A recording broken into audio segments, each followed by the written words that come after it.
आगे देखिएगा भाई और बहनों, आगे पूज्य गुरुदेव भगवान के आशीर्वाद से समझिए और जानिए कि अब आपको यह तो पता चल गया कि दुराचार क्या है, व्यभिचार क्या है। अपनी पत्नी हो चाहे दूसरे की पत्नी हो, यदि हम सहमति से भी शारीरिक संबंध बनाते हैं, सेक्स करते हैं, तो वो दुराचार है, व्यभिचार है परमात्मा की भाषा में, परमात्मा के विधान अनुसार। अब दुराचार करना कितना बड़ा पाप है, अब आपको ज्ञान गंगा पुस्तक से समझ में आएगा कि परमात्मा ने क्यों मना किया और क्यों कहा कि दुराचार महापाप है। दुराचार करना कितना पाप है, ये पवित्र पुस्तक ज्ञान गंगा है। और ज्ञान गंगा पुस्तक के भूमिका के पेज नंबर 6 में ये पवित्र पुस्तक ज्ञान गंगा है, आप जो की आंखों के सामने है, ढंग से दिखा देता हूं ताकि भगत भाई बहनों के मन में कोई शंका ना रहे किसी प्रकार की। ये है पवित्र पुस्तक ज्ञान गंगा, पूर्ण परमात्मा ने नमः, ज्ञान गंगा, प्रचार प्रसार समिति, सतलोक आश्रम, हिसार टोहाना रोड, बरवाड़ा जिला हिसार हरियाणा। और ये है पेज नंबर 6 भूमिका का। और यहां पर पूज्य गुरुदेव भगवान ने ज्ञान गंगा पुस्तक में अपने नियम और मर्यादाओं में क्या कहा है, ये देखिएगा आप लोग, जो आप जियों के सामने है। ये सबसे पहले है ये मदिरा यानी शराब पीना कितना पाप है। तो शराब पीना तो भगत के लिए भी पाप है ना, ऐसा थोड़ी है कि भगत चाहे शराब पियो, जगत वालों के लिए कहा परमात्मा ने। देखते जाइए, फिर नीचे आ जाओ पेज नंबर 6 पर भूमिका में, ये देखिएगा क्या लिखा हुआ है। दुराचार करना कितना पाप है। दुराचार पर द्वारा स्त्री का खोले, 70 जन्म अंधा हो डोले। तो दुराचार की परिभाषा आपको समझ में आ गई होगी, चाहे अपनी पत्नी हो चाहे दूसरे की पत्नी हो, अगर आपसी सहमति से शारीरिक संबंध बनाओगे, मिलन करोगे, वो दुराचार में है। तो दुराचार कितना बड़ा पाप है। पर द्वारा स्त्री का खोला, 70 जन्म अंधा हो डोला है। अब सांसारिक दृष्टि से दूसरे की स्त्री के साथ में मिलन करना, उसका वो भगद्वार खोलना, उसके साथ में सेक्स करना हो गया पर स्त्री के साथ। और आध्यात्मिक दृष्टि से वो स्त्री हमारी है क्या? अरे हमारी धर्मपत्नी जिसका हम वो परद्वारा खोल रहे हैं, वो हमारी स्त्री है क्या? अरे हम तो खुद स्त्री हैं उस परमात्मा की भक्ति मार्ग में आने के बाद। नारी कहावे पीव की रहे और संग सोए, जार सदा मन में बसे कसम खुशी क्यों होए। तो अब हमें पता चल गया सारी स्त्रियां उस कबीर भगवान सतगुरु रामपाल जी की हैं। और यदि हम भक्ति मार्ग में आने के बाद, ये ज्ञान होने के बाद किसी स्त्री के साथ में संभोग करेंगे, उसका द्वारा खोलेंगे, तो हम क्या कर रहे हैं? हम उस परमेश्वर की आत्मा उस पर नारी के साथ में कर रहे हैं, पर नारी के साथ है भक्ति मार्ग में आने के बाद। पर द्वारा स्त्री का खोले, 70 जन्म अंधा हो डोले। क्या कह रहे परमात्मा, ध्यान से सुनो। पूज्य कबीर परमेश्वर जी ने बताया है कि जो व्यक्ति किसी पर स्त्री के साथ दुष्कर्म करता है तो वह 70 जन्म अंधे का जीवन भोगता है। अगर वो तेरी स्त्री है ना, तो तेरे से पहले क्यों मर जाती है? रोक लेता उसको, नहीं मरने देता अगर तेरी स्त्री है तो। बुद्धिमान व्यक्ति ऐसी आफत कभी मोल नहीं लेता, मूर्ख ही ऐसा कार्य करता है। जैसे आग में हाथ डालने का अर्थ मौत मोल लेना है। अब आग चाहे अपनी हो चाहे पराई हो। जैसे कोई व्यक्ति किसी अन्य के खेत में बीज डालता है तो वह महामूर्ख है। बुद्धिमान व्यक्ति ऐसा कभी नहीं कर सकता। वैश्यागमन को ऐसा जानो जैसे उन कुरड़ियों पर गेहूं का बहुमूल्य बीज का थैला भरकर डाल आए। वैश्यागमन, और गुरुदेव ने गरिमा गीता में क्या बताया? स्वेच्छा से मिलन करना व्यभिचार, दुराचार, यानी वो भी वैश्या के बराबर है, वैश्यागमन के बराबर है, चाहे अपनी पत्नी हो चाहे दूसरे की। और ये क्रिया बुद्धिमान व्यक्ति नहीं कर सकता, या तो महामूर्ख या शराबी निर्लज अर्थात घंड व्यक्ति ही किया करता है। घंड कौन होता है? अहंकारी, जिसने किसी की बात माननी नहीं। विचारणीय विषय है कि जो पदार्थ शरीर से नाश होते हुए आनंद का अनुभव कराता है, यानी वीर्य शरीर से नाश होते समय, सेक्स करते समय, क्या कह रहे परमात्मा? जो पदार्थ शरीर से बाहर निकलते समय, सेक्स करते समय जब हमारा वीर्यपात होता है तो कुछ सेकंड के लिए हम कितना झूठा सुख महसूस करते हैं। तो परमात्मा समझा रहे हैं कि विचारणीय विषय है, जो पदार्थ शरीर से नाश होते हुए आनंद का अनुभव जो है वो करवाता है, यदि वह शरीर में सुरक्षित रखा जाए तो कितना आनंद देगा। ये आदेश हो गया गुरुदेव का, आदेश हो गया। यदि उसको शरीर में रखा जाए, यानी उसको शरीर में रखना चाहिए, वीर्य को नष्ट नहीं करना चाहिए, ये गुरु का आदेश हो गया भाई। तो गुरु कैसे रमेणी का आदेश देगा?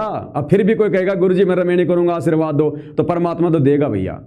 फिर परमात्मा तो कहिएगा कि सतलोक आश्रम में 300 जोड़ों का विवाह हो गया, 500 जोड़ों की रमेणी हो गई, वो तो कहेगा भैया। जब तक आप ज्ञान आधार बना के अपनी तरफ से और पीछा नहीं छुड़वाओगे तो गुरु तो भैया रमेणी भी करवाएगा, सारे काम करवाएगा। गुरु क्यों मना करेगा?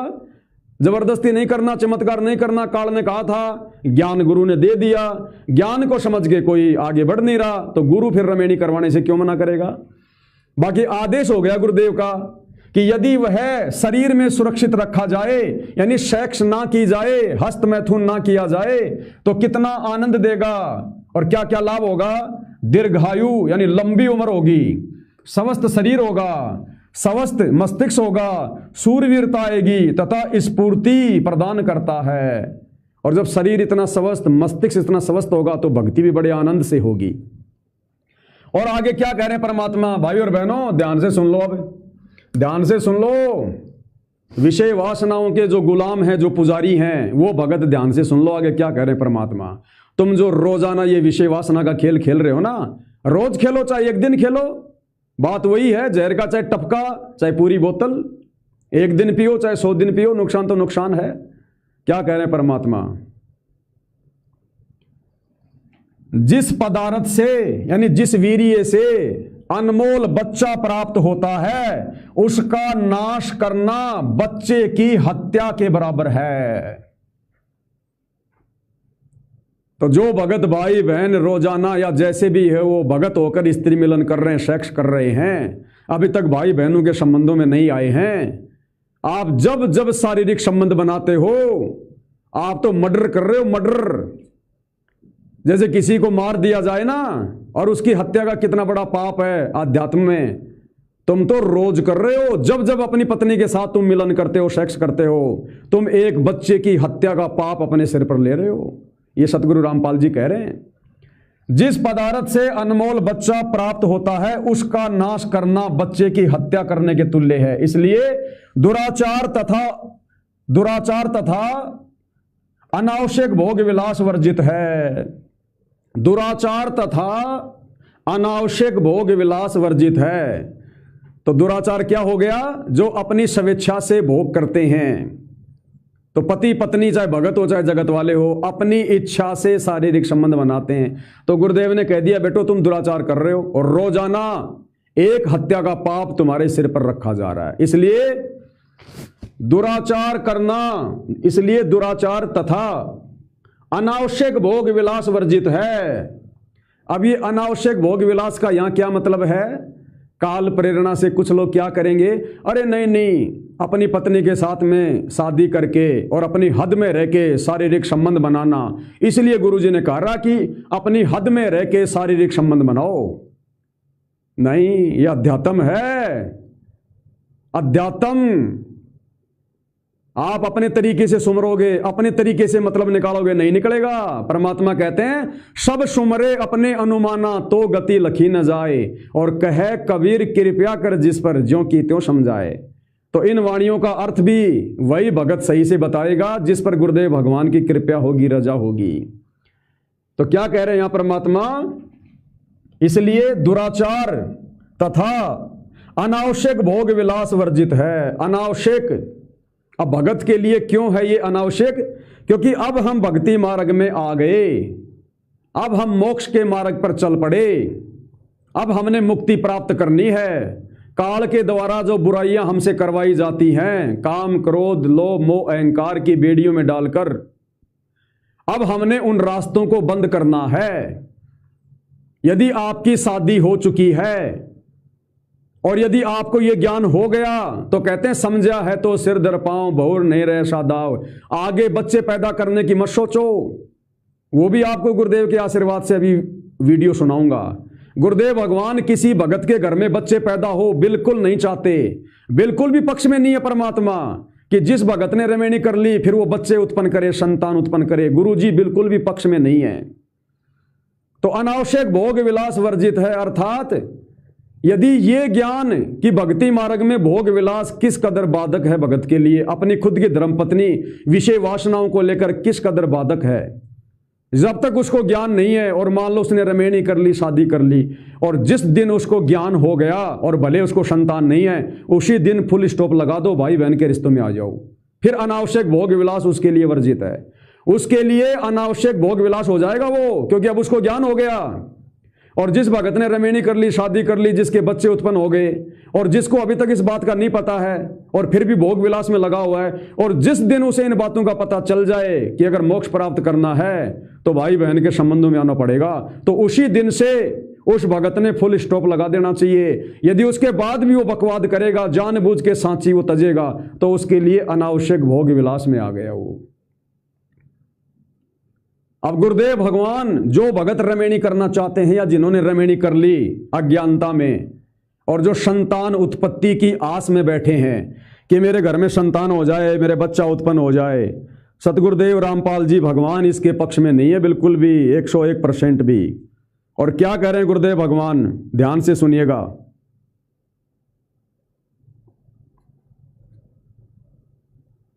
आपको 2 वीडियो सुनाऊंगा, आपने बहुत ही ध्यानपूर्वक सुनना है, उम्मीद करूंगा आपकी समझ में आ जाएगा। सबसे पहले ये वीडियो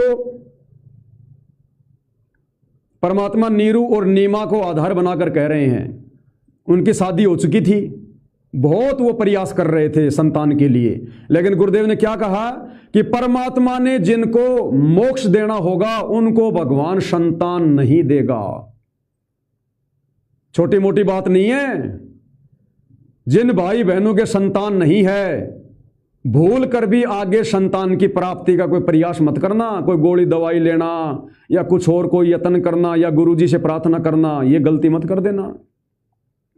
क्या कह रहे हैं परमात्मा नीरू नीमा का उदाहरण देकर कि परमात्मा जिनका मोक्ष करना चाहते हैं भगवान उनको संतान नहीं देता। ध्यान से सुनिएगा आप। से वो ब्राह्मण घर में जन्म हुआ था, फिर मुसलमानों ने उनको जबरदस्ती मुसलमान बना दिया था और नीरू नीमा उनका नाम रख दिया था। उनका संतान नहीं थी।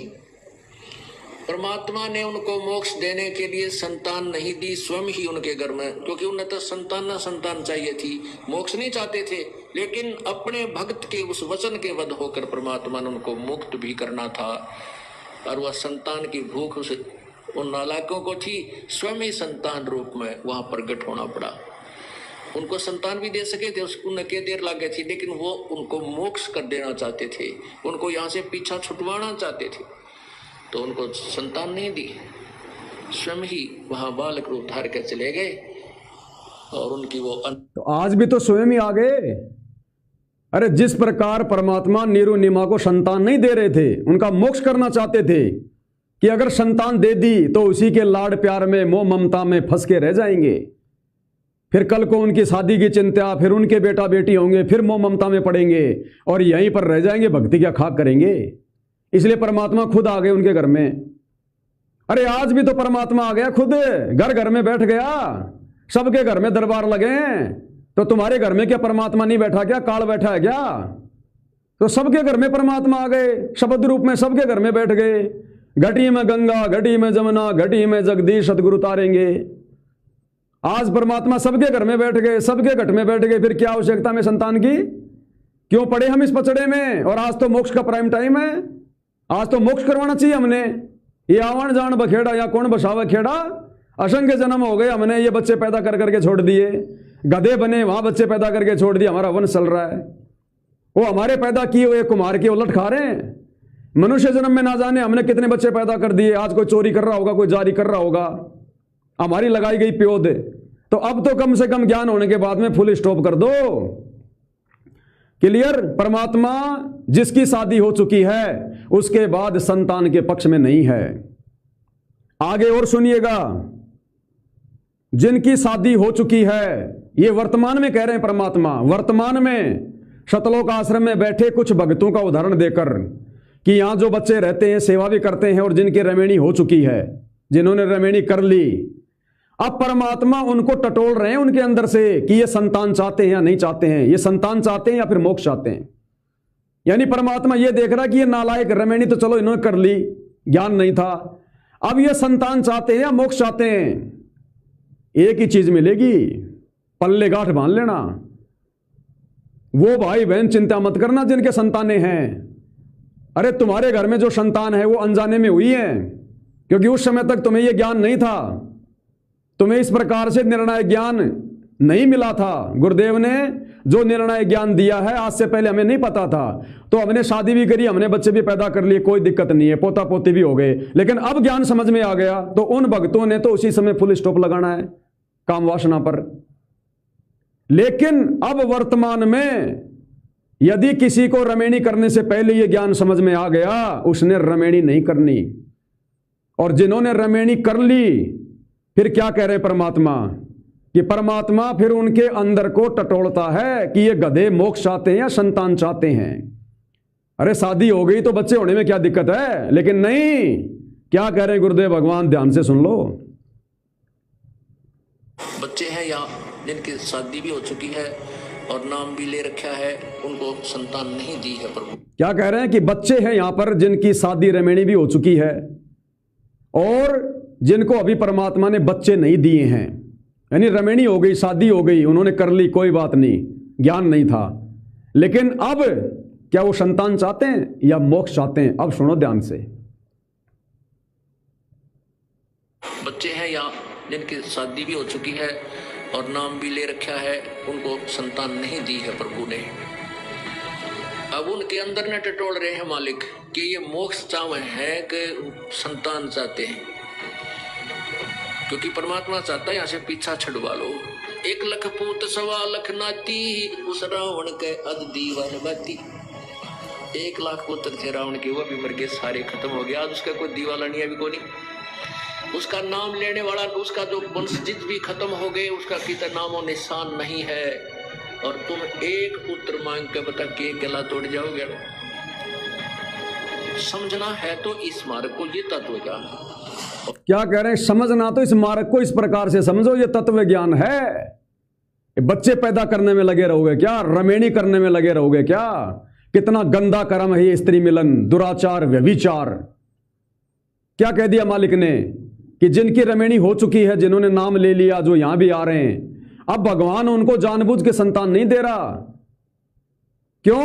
उनके अंदर को टटोलने के लिए कि ये वास्तव में संतान ही चाहते हैं या फिर ये मोक्ष चाहते हैं। तो बिना ज्ञान के तो संतान ही चाहेगा आदमी, बिना ज्ञान के तो संतान ही चाहेगा। तो कह रहे परमात्मा उनको टटोल रहे हैं। अरे जब संतान ही नहीं देनी, परमात्मा संतान प्राप्ति के जो है पक्ष में नहीं है, फिर रमेणी क्यों करनी? मनोरंजन के लिए, स्त्री भोगने के लिए। वो भाई जिसकी आपकी मैंने अभी वो फोटो दिखाई थी, हरियाणा का, जो CISF में है, वो क्या कह रहा था अपने एक वीडियो में, अगर सभी भाई बहन के रिश्तों में आ गए तो फिर परमात्मा की आत्माएं यहां पर कैसे आएंगी? उनका जन्म कैसे होगा? मिन्नी सतलोक वाली आत्मा यहां पर कैसे आएंगी? तो ये सवाल अपने गुरुजी से करो जाकर, सतलोक आश्रम धनाना में। आपके गुरुजी, यानी हम सबके गुरुजी सतगुरु रामपाल जी खुद मना कर रहे हैं कि मैं किसी को संतान देने के पक्ष में नहीं हूं। अरे जब संतान ही नहीं होगी तो शादी क्यों करनी? जब संतान परमात्मा ने नहीं देनी है, संतान के परमात्मा पक्ष में नहीं है, वीडियो में आप सुन रहे हो, फिर शादी किस लिए करनी? अपना वीर्य नाश करने के लिए, मनोरंजन करने के लिए।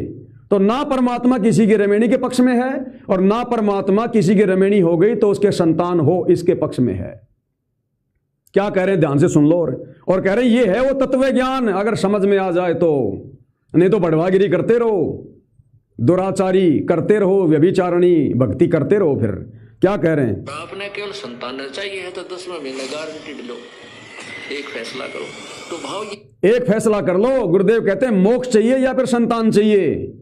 अगर आपको संतान ही चाहिए तो संतान मांगो भगवान से, 10वें महीने मिल जाएगी, लेकिन मोक्ष नहीं मिलेगा। अब आगे विस्तार से बता रहे हैं, ध्यान से सुन लो। 2 में से एक चीज मिलेगी, 2 में से एक चीज, या तो संतान या मोक्ष। यह है कि परमात्मा चाहता है कि तुम यहाँ तक पीछा छुड़वा लो, या सुख नाम की चीज नहीं है। सत साहिब सुनो ध्यान से। अब यहाँ हम सुख ढूंढ रहे हैं, जिसके संतान नहीं है वो तो यही मांगता है, भगवान मेरा तो एक जात तक हो जा, चाहे बेटा हो जा चाहे बेटी हो जा, बस मौज हो जाएगी। परमात्मा कहते हैं प्रभु अगर आपको चाहेगा कि आपको संतान देनी उचित है तो अवश्य देगा। पुण्यात्माओं, संसार समाज से उल्टा हटके हमने भक्ति करनी होती है। संसार समाज से उल्टा हटके हमने भक्ति करनी होती है। अरे ये डिमांड तो संसार की होती है, समाज की होती है, जिनको ज्ञान नहीं है, शादी हो जाए, बेटा हो जाए, पोता हो जाए, मेरा जीवन सफल हो जाए। तो परमात्मा कहते हैं हमने संसार और समाज से उल्टा हटके भक्ति करनी होगी, हमने नहीं पड़ना इन लफड़ों में। यदि आपको मोक्ष चाहता चाहिए तो प्रभु की रजा में राजी रहिए, इस चक्कर में मत पड़िए। और यदि आपने मोक्ष नहीं चाहिए और परमात्मा से संतान ही चाहिए, आप सच्चे दिल से एक फैसला कर लेना। अगर आपने संतान चाहिए और मोक्ष नहीं चाहता तो 10वें महीने आपका संतान ना हो तो दोनों चीज नहीं मिलेंगी। अगर आपको संतान ही चाहिए, क्योंकि मालिक का विधान हो गया ना, अरे एक म्यान में 2 तलवार देखी सुनी ना कान। तो मालिक कहते हैं अगर आपको संतान ही चाहिए, क्योंकि परमात्मा नहीं चाहता कि आपको संतान हो, लेकिन फिर भी आप जबरदस्ती रो रहे हो, धो रहे हो, प्रार्थना कर रहे हो, मन में इच्छा है कि संतान हो, बेटा हो, बेटी हो, तो परमात्मा कहते हैं हृदय से एक प्रार्थना कर लो कि गुरुजी संतान चाहिए, लेकिन फिर मोक्ष की उम्मीद मत करना बिल्कुल भी। और यदि आपने मोक्ष नहीं चाहिए और परमात्मा से संतान ही चाहिए, आप सच्चे दिल से एक फैसला कर लेना। अगर आपने संतान चाहिए और मोक्ष नहीं चाहता तो 10वें महीने आपका संतान ना हो तो गारंटीड बात है। परमात्मा ये चाहता है कि तुम यहां तक पीछा छुटवा लो, लेकिन हम वो मुट्ठी बंदर वाली मुट्ठी ने छोड़ते को ना और मोक्ष करवाना चाहे, दोनों नहीं होया करते। क्लियर कर दिया परमात्मा ने कि हम संतान भी चाहते हैं और मोक्ष भी चाहते हैं, दोनों काम नहीं हुआ करते। अर्थात ना तो परमात्मा किसी के रमणी के पक्ष में है, और यदि किसी की शादी हो गई तो उसके बाद ना परमात्मा किसी के घर में संतान के पक्ष में है। ये अमर वचन सतगुरु रामपाल जी भगवान के हैं। तुम लोग सत्संग नहीं सुनते हो तो मेरी क्या गलती। एक चीज मिलेगी, इसलिए इस ज्ञान को समझकर सतगुरु रामपाल जी के भक्तों ने जो साथ संगति से जुड़े हैं, उन्होंने फैसला कर लिया, जिसकी रमणी हो गई उसने संतान का ख्याल दिलो दिमाग से त्याग दिया और उसी दिन से भाई बहन के रिश्ते बना लिए अपनी पत्नी के साथ। और जिनकी रमणी नहीं हुई है वो भगत दृढ़ संकल्प लेकर भक्ति कर रहे हैं, जिन्होंने नाम दीक्षा भी नहीं ली अभी, और उन्होंने दृढ़ संकल्प कर लिया कि रमणी नहीं करेंगे, अपना मोक्ष करवाएंगे। तो भाई और बहनों, इसलिए ये साथ संगति सतगुरु रामपाल जी का मिशन है, यथार्थ मिशन। इतनी दृढ़ता, इतनी हिम्मत, इतनी श्रद्धा, इतना विश्वास केवल उन्हीं आत्माओं में प्रकट हो सकता है जो परमेश्वर की विशेष आत्मा है, जिन्होंने अभी तक तो प्रथम दीक्षा भी नहीं ली और संकल्प लेकर भाई बहन के रिश्तों में आ गए और संकल्प लेकर रमणी ना करने का फैसला कर लिया और अपनी भक्ति कर रहे हैं। और आश्रमों में सार शब्द सार नाम लेकर भी रोजाना गंदा खेल खेल रहे हैं, विषय वासनाओं में पड़े हुए हैं, सड़ रहे हैं, शुअर की तरह गंदगी में नाक रगड़ रहे हैं। तो सतगुरु रामपाल जी का मोक्ष मिशन कहां है? क्योंकि मोक्ष मिशन कहां है? जहां पर आपको रमणी नहीं करनी, जहां पर आपको बच्चे नहीं चाहिए। क्लियर कर दिया गुरुदेव ने, दोनों काम नहीं होते भाई। या तो संतान ले लो अर्थात ब्याह शादी करवा लो, या फिर गुरु से मोक्ष ले लो। भाई पीना चावे तो प्रेम रस और राख्या चावे मान, एक म्यान में 2 तलवार देखी सुनी ना कान। क्लियर कर दिया है। हाथ कंगन को आरसी क्या, पढ़े लिखे को फारसी क्या। इसलिए परमात्मा कह रहे हैं यहां पर कि जिस पदार्थ से अनमोल बच्चा प्राप्त होता है उसका नाश करना बच्चे की हत्या करने के बराबर है। इसलिए दुराचार तथा अनावश्यक भोग विलास वर्जित है। यानी भक्ति मार्ग में आने के बाद अपनी पत्नी हो चाहे पराई हो, ये भोग विलास करना बिल्कुल वर्जित है, बेकार है, आप जी की आंखों के सामने है।